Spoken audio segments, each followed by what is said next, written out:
coming up on NewsCenter this Christmas Eve.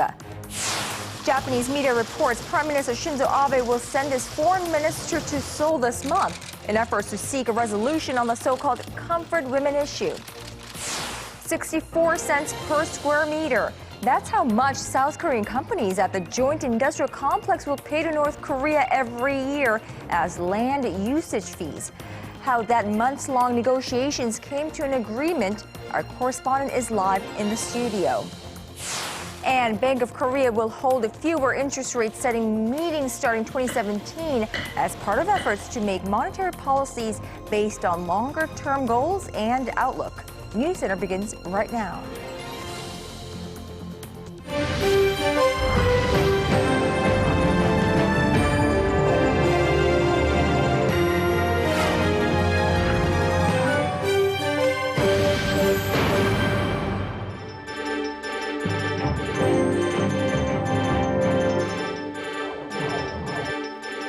Good evening to our viewers in Korea and hello to those around the world on this Christmas Eve. This is NewsCenter. Korea's central bank looks to reduce the number of interest rate meetings starting 2017, more in line with that of other advanced economies. Now, it's a move that could provide more time for assessing the mid to long-term impact of its monetary policy decisions. Our Kim Min-ji joins me from the nation's central bank. Min-ji, so the BOK will be meeting less to make rate decisions. That's right, Kanyang. The Bank of Korea says it will cut the number of rate-setting meetings to 8 per year starting 2017. Now that's down from the current 12. The central bank says the change is part of efforts to boost validity of its monetary policy. BOK Governor Lee Ju-yeol has previously said that central banks in major advanced countries are reducing the number of their meetings, so the monetary policies are based on long-term goals and outlooks on future conditions. Advanced countries, including the U.S., hold rate-setting meetings once every 6 weeks or so. That translates into about twice every quarter, or 8 a year. The top central banker said Korea is more subject to volatility if meetings are held every month, as the market is sensitive to monthly indicators. Instead, 4 economic review sessions will be added, but emergency rate-setting meetings can be held in the event of rapid changes in the economy. For the near future, the central bank says it will continue its loose monetary policy into the new year, as the country is expected to face ongoing uncertainties despite forecasts for a continued modest recovery. The bank pointed to the country's ballooning household debt and capital outflow as potential risk factors. Inflation is expected to rise, but the upward pressure will not be too significant. For now, the central bank says it will keep a close eye on the markets and continue to pursue stability. Kanyang. Well, Min-ji, so the first part of next year at least, the central bank will be focused on supporting the nation's economic recovery. That was our Kim Min-ji from the nation's central bank. It's the creation of a brokerage giant. Korea's 4th largest securities firm, Mirae Asset, has been named the preferred bidder for a stake in the nation's 2nd largest, Daewoo Securities, paving the way to become the country's biggest brokerage by assets. The new entity has its eyes on not only becoming the biggest in this country, but a global investment bank that represents the Asian region. Kim Hyun-bin reports. Mirae Asset Group has been chosen as the preferred bidder of Daewoo Securities. If taken, it will create the country's largest brokerage firm with a combined capital of $6.8 billion, surpassing the previous leader NH Investment and Securities. Market watchers expect the marriage to create a positive effect as Daewoo Securities has expertise in investment banking and retail services, benefiting Mirae Asset's overseas investments. It will enhance competition for local brokerage firms as well as pioneering new markets overseas. Competition is expected to become fierce among large brokerage firms, as deregulation of overseas investments is scheduled to occur next year, thus making a company's capital power a crucial factor. Brokerage firms' capital power strengthens sales capabilities. More capital gives an edge in sales. Many small and mid-sized brokerages could M&A into larger firms. Mirae Asset found success to become the preferred bidder of Daewoo Securities, but has many barriers to overcome. Mirae reportedly offered $2.1 billion for Daewoo Securities, 30% more than the market value. Experts believe its interest alone will come up to over $22 million a year. Once taken, if Mirae Asset doesn't find visible benefits in the near future, it could be stuck in a buyer's remorse. Bin, Arirang News. President Park Geunhye visited the nation's frontline troops on this Christmas Eve to both check upon the military's readiness against possible provocations from North Korea and to offer South Korean soldiers their well-deserved appreciation and encouragement. Arirang News Presidential Office correspondent Song Ji-sun reports. President Park Geunhye paid a visit to a unit of frontline troops on Christmas Eve day. During the visit to the 28th Infantry Division in Yeoncheon, Gyeonggi-do Province, the president offered encouragement to the servicemen and called on the military to maintain its full readiness against North Korean provocations. This is where South Korean military fired artillery rounds towards North Korea in August, after the North shelled across the border in a protest against Seoul's anti-Pyongyang propaganda broadcasts. Seoul then raised its military readiness to its highest level. Some soldiers at this division even delayed their discharge from the military to extend their services in order to protect local residents. Praising their prompt response against the North, President Park expressed her gratitude for their efforts. President Park added that the peaceful reunification of the two Koreas will arrive someday and that the channel for dialogue is always open, but that there should be no room for Pyongyang to make any more provocations.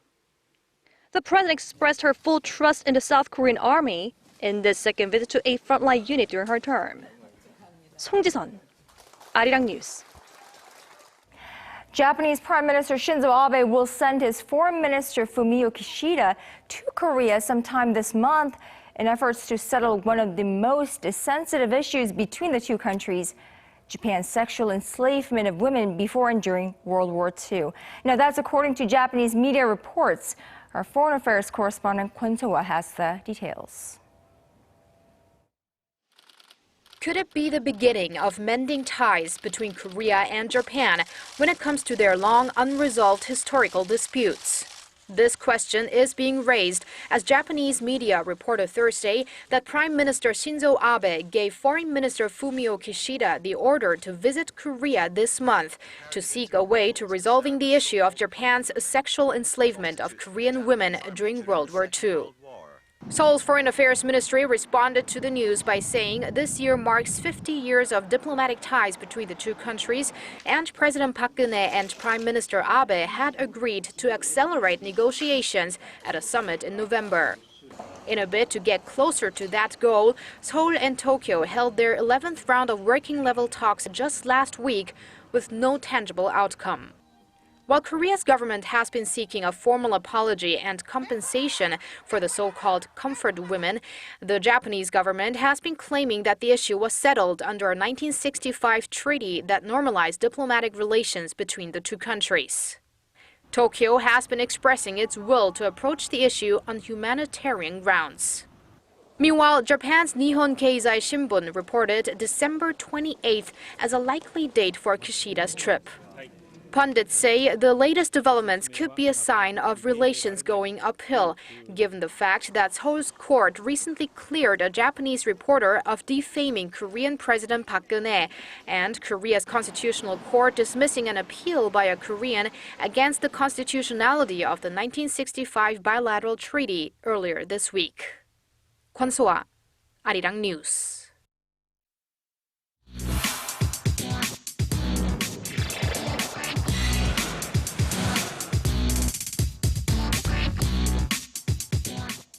The Kaesong Industrial Complex is a jointly run factory park between South and North Korea, largely viewed as the last remaining symbol of economic cooperation between the two Koreas. Now, for a decade up until 2014, South Korean firms operating in the Inter-Korean Industrial Zone were exempt from paying anything to use the land based on a 2004 agreement. Well, that agreement has now been expired, and the two Koreas have been locked in more than a year of negotiations trying to reach a compromise on how much South Korean companies should pay the North for operating on its land. Well, that deal was struck today, Arirang News Unification Ministry correspondent Connie Kim is live in the studio with me. Now, Connie, before jumping into the figures, give us some background on this issue. Good evening, Kanyang. Well, like you mentioned, the two Koreas started their negotiations in November last year. Now, North Korea demanded that South Korean companies pay 80 cents per square meter for all of the land that was to be developed under the 2004 agreement. But on the other hand, Seoul insisted on paying half of that, or 40 cents, for only the land they are currently operating in. And there were some differences between the two sides there, but eventually, after months of tug of wars, the two sides managed to find the middle ground for their requests. South Korean companies operating in the inter-Korean Kaesong Industrial Complex will have to pay 64 cents per square meter every year for the land they use there. That was the agreement reached on Thursday by the two Koreas after more than a year of negotiations. The 123 South Korean firms operating in the complex have been exempt from paying land use fees until this year, based on a 2004 agreement that allowed the South to use the land free for a decade. Under the new agreement, the land use fee will be due once a year by December 20th, though this first payment won't be due until February 20th, 2016, as the deal wasn't reached until after that date. The fee was set based on the special nature of the joint industrial complex and the burden on the South Korean companies operating there. It can be renegotiated every 4 years, but new fees cannot be more than 20% higher than the one preceding it. Now, Connie, 64 cents per square meter. Now, put that into context for me. How does it compare with, other industrial complexes in other countries? Well, looking at the land use fee of an industrial complex in China's Chongqing, the figure is a little more than $1 per square meter, 84 cents for a Vietnam-Singapore industrial park, and 64 cents per square meter for Sino-German Eco Park in China's Qingdao. So the land use fee for Kaesong Industrial Park is at a similar or lower level compared to other industrial parks abroad. And if we talk more numbers, the largest piece of land that a South Korean company is operating right now is 30,000 square meters. If you multiply that number by 0.64, that would calculate into some $1,920,100 for that company to pay annually. Right, so $1,920 annually. I don't know, Connie, but to an average person like myself, that doesn't seem to be an unreasonably high amount. Right. What is the response from South Korean firms operating in Kaesong? Well, we don't have responses coming from South Korean companies yet, but according to a chairman at South Korea's Kaesong Industrial District Management Committee that negotiated with the North, he sees that the new arrangement is appropriate. And he says that starting from now, strong policy measures that support operations there are necessary for a long-term development within the complex there. And Seoul's Unification Ministry sees the agreement as meaningful in that the two sides cooperated to work it out and hopes to see any pending issues there resolved quickly as possible. Right. Let's hope that this is only the first of many more agreements to be reached between the two Koreas regarding the last symbol of inter-Korean economic cooperation. Well, thank you for coming in, Connie. My pleasure.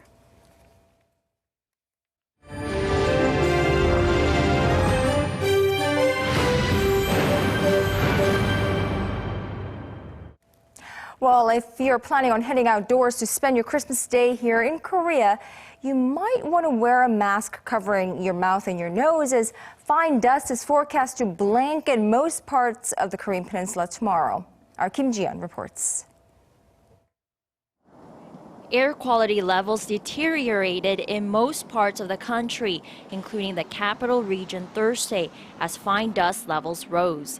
The National Institute of Environmental Research says concentration of fine dust was around 100 micrometers. Concentration of fine dust over 80 micrometers is considered as bad, while levels over 150 micrometers fall into the category of very bad.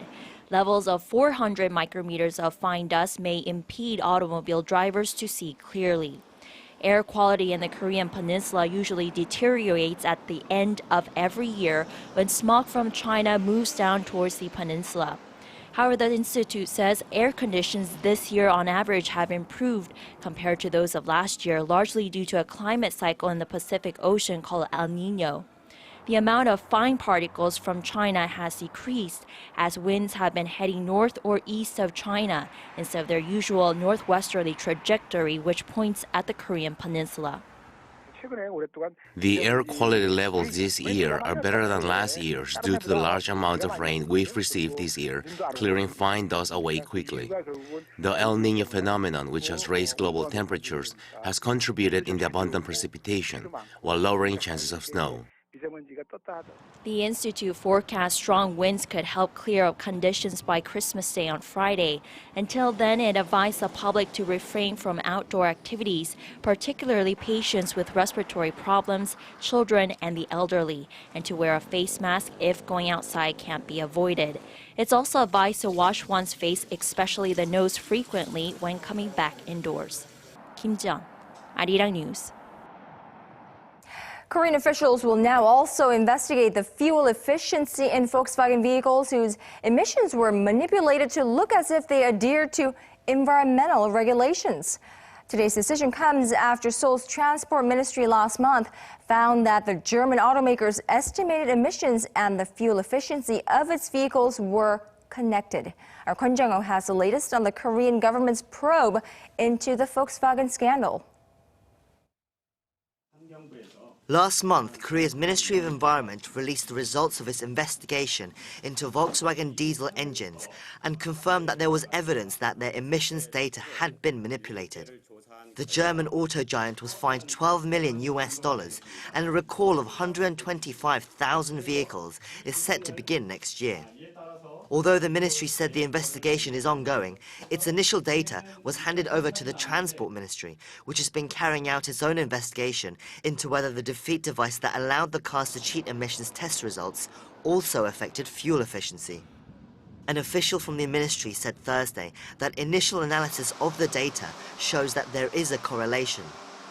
The Transport Ministry will start its own testing on the cars to confirm the discovery in the new year. But the scandal does not seem to have had a huge impact on Volkswagen sales in Korea. The Tiguan, which was one of the models revealed to have the emissions cheating device, is on course to becoming Korea's best-selling import car for 2 years running. Over 8,200 units have been sold through November this year. That's far more than the next best-selling model, the Audi A6, of which just over 6,300 units have been sold. Sales of Volkswagen cars were also boosted in November by aggressive sales discounts and marketing by Volkswagen Korea to counteract the damage the scandal has inflicted on the brand's reputation. The actions proved to be effective, with Volkswagen becoming the best-selling import car for November, after seeing a big dip in sales the previous month. However, it remains to be seen whether Volkswagen will be able to maintain its sales numbers once the promotions stop and recalls begin next year. Kwon Jung-ho, Arirang News. Another Major League Baseball player from Korea. Korean national team outfielder Kim Hyun-soo has joined the Baltimore Orioles. He is the latest to join a list of Korean baseball stars making that big transition to the MLB. But he's the first to cross over as a free agent. Our Lee Ji-won looks into why scouts from the league every player dreams of joining look to Korea and its relatively smaller pro baseball league for diamonds in the rough. Korea's hitting machine Kim Hyun-soo has put pen to paper on his 2-year contract with the Orioles and is all set to go. He's the third Korean player to go stateside this year and will be one of 5 Korean players in the MLB next year. Ryu Hyun-jin was the first Korean player to ever join a MLB team through posting. In December 2012, Ryu was signed to a 6-year, $36 million deal with the Los Angeles Dodgers. Kang Jong-ho was next, signing a 4-year contract worth $11 million with the Pittsburgh Pirates at the beginning of 2015. And Park Byung-ho joined the Minnesota Twins earlier this month on a 4-year deal worth $12 million. The famous choo-choo train Chu Shin-soo of the Texas Rangers joined the team from the minor leagues. Experts say there are a number of reasons why more Korean players have been scouted by MLB teams in recent years. The Korean Baseball League is now more widely recognized around the world. Korea's national team also had some good results in international competitions such as the Olympics, the World Baseball Classic, and the recent Premier 12. With MLB teams scouting the KBO players significantly more this season and considering the success of Korean players abroad, experts predict that more will join the big leagues in the near future. MLB teams are always hungry for good players, so they will continue to search for gems like Geunhye and Kang Jung-woo. Also, it's natural for any sportsman to dream of playing in the big leagues, not just for the huge money and respect they get, but also it's because where their best players play. Experts say that now is the time for Korea's best baseball players to show the world what they've got on the biggest stage of them all. 이지원, Arirang News.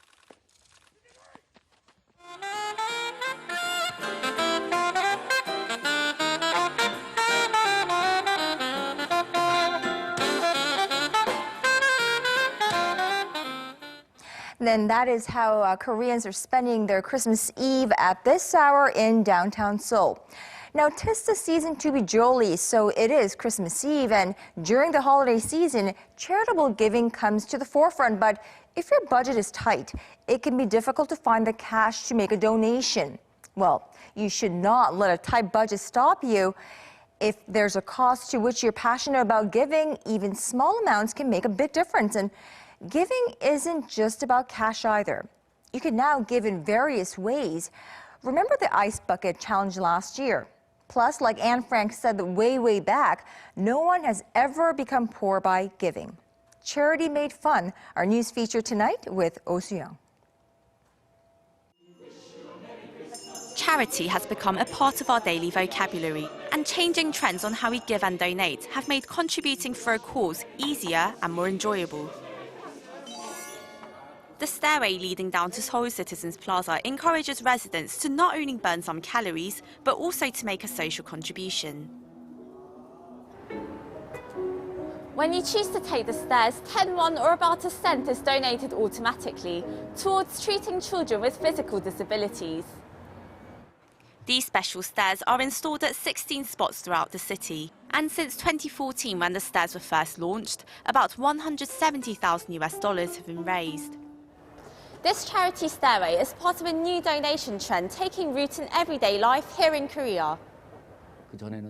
Until now, charity has been about simple acts of donation. But now, a trend of participatory charity is taking course in the country. Last summer, the Global Ice Bucket Challenge took social media by storm. Easy to join and easy to enjoy, charity acts like these are becoming more mainstream in Korea under the coined term Fun Nation. Simply kick a football into the net and score funds to treat children with cancer. A famous footballer began this initiative, and roughly 5,000 people have joined in, achieving full sponsorships for 5 children. It's a pleasant experience. The fundraising activity brings the donor joy, while those in need receive help. Companies are also taking part in novel forms of fundraising, as an increasing number of businesses are shifting their focus from making regular donations to inducing consumer involvement for charity causes in what is known as cause marketing. In fact, cause marketing was listed as one of the 12 key business trends for 2016 by Korea's trade promotion agency. And domestic companies are indeed adopting this concept as an ethical business strategy. An online store for health supplements called Vitamin Angel offers a buy one, give one donation plan. And in just 2 years since the business began, the company has donated products worth $170,000. It's hard to raise funds alone, so we created the Buy One, Give One plan. This is a platform that allows our customers to buy supplements for their health and automatically make a contribution. So far, 2,000 products have been delivered to a charity organization for women and children. We provide rehabilitation at our welfare center and several affiliate centers. From those places, we will distribute the donated products to the women that we help. The fun in fundraising doesn't end with buying certain products, as the trend is also catching on in cultural hotspots. Such is the case with this theatre company, which gives discounts on tickets for customers who knit hats for refugee children around the world. I found it meaningful that I can send woolly hats to sick children in the process of booking concert tickets.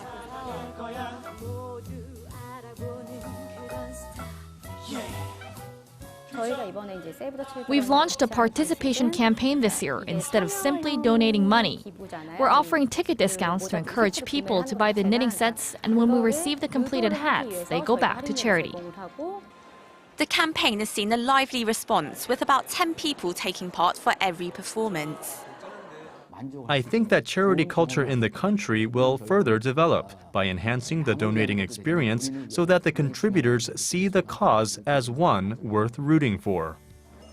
Now fundraising is no longer a matter of how much, but how it's done. Breaking down the walls of conventional charity methods, we're seeing this new donation culture blossom in our daily lives here in Korea. Oh Soo-young, Arirang News.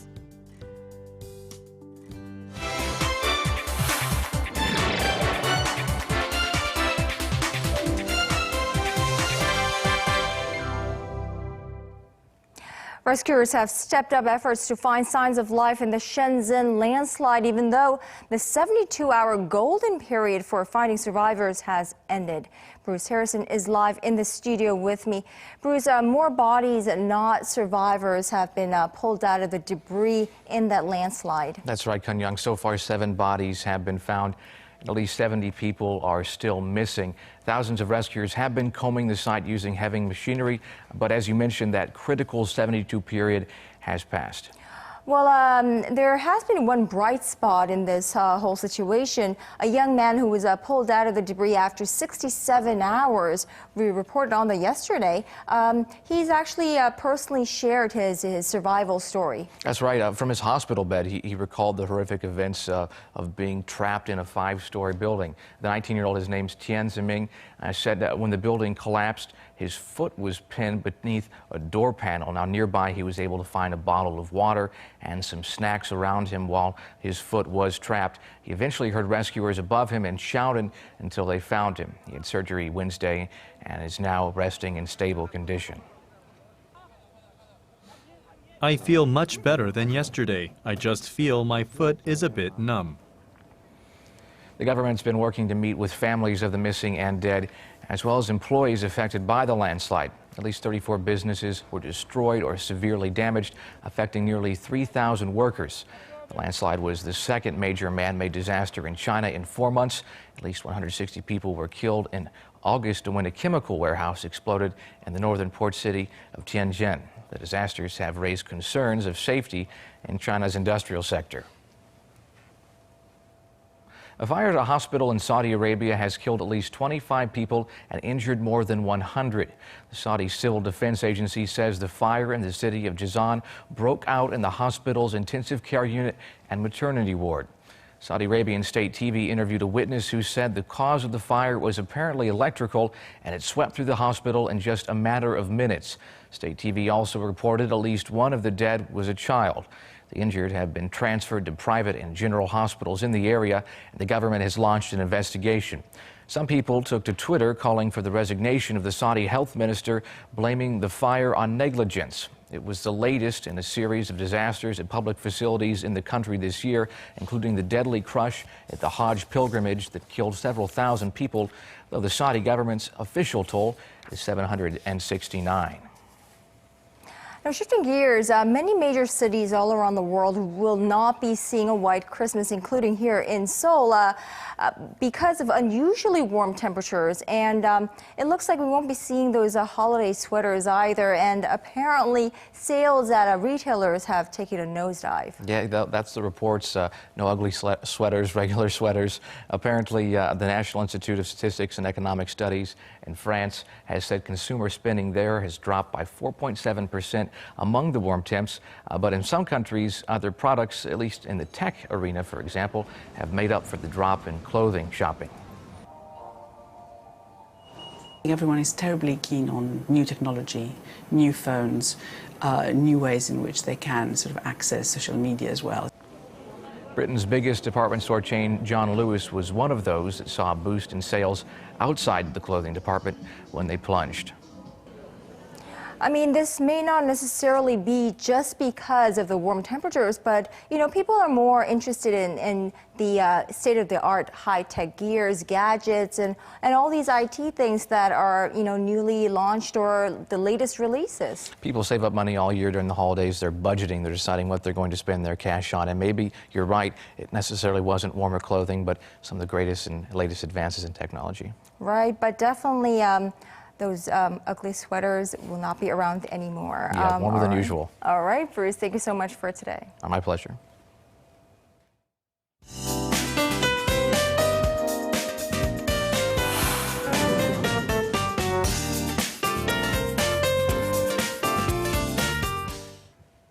A so-called lucky moon to appear on Christmas Day tomorrow, and tonight, an asteroid passing Earth. Wow, what an eventful Christmas holiday weather-wise that is. For more details, let's go over to Jihan.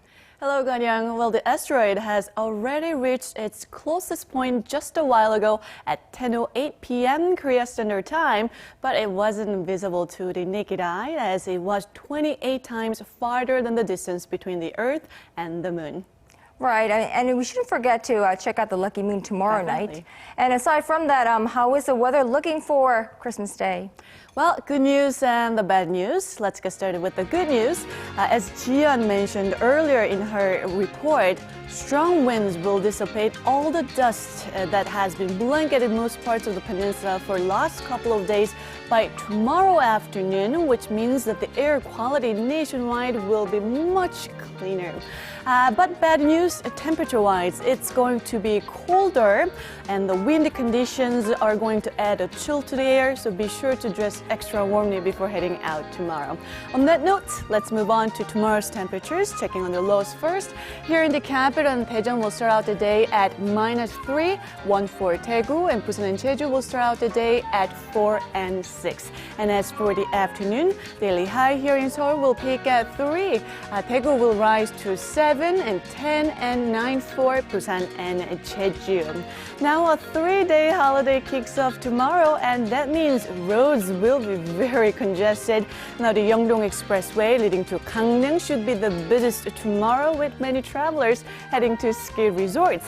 And it's forecasted that it will take about 5 hours and 40 minutes from Seoul to Gangneung.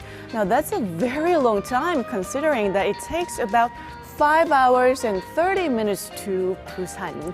And for those of you staying in the capital area and looking for something to do during the holiday, the Seoul Plaza Ice Skating Rink will run until 3:30 a.m. tonight, tomorrow, and New Year's Eve next week. And for more details, be sure to check on the website. Well, that's Korea for you, and here's a look at the weather conditions around the world.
Well, holiday spirit is in the air, and selfies too.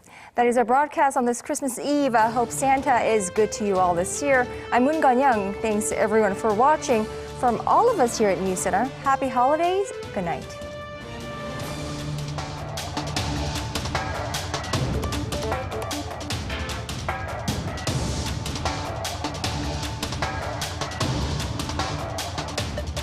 Arirang.